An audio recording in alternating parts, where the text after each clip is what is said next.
Beets.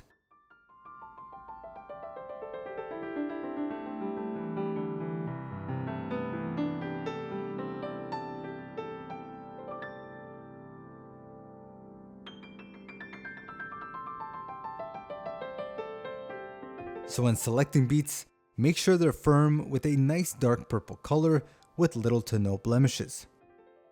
So the first thing I'll do is top and tail my beet.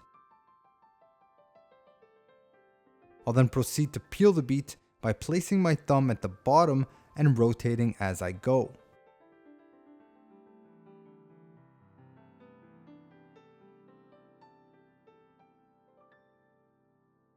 And here we have our peeled beet.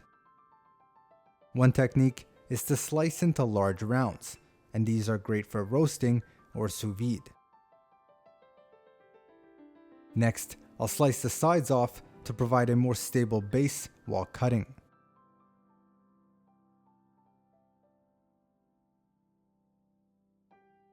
We'll then cut into tranches.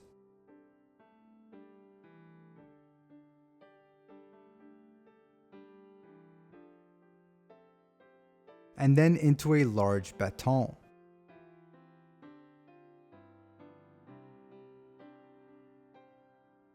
I'll then cut these into a large dice.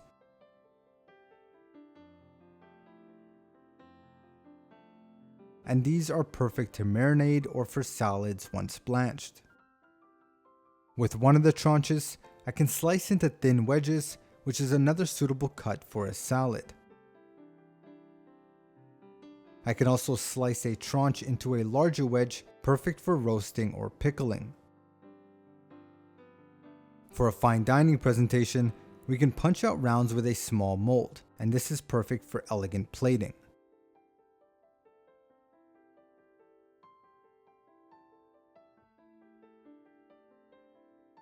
So there is our beet broken down. Now as you can see, beets can leave quite the stain on your cutting board. In order to remove, simply place some salt on the area and begin to rub with a lemon wedge.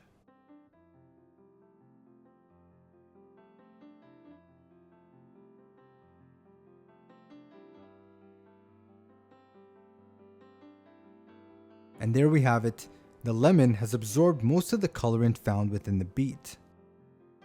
Give it a quick wipe down and our cutting board is back to normal.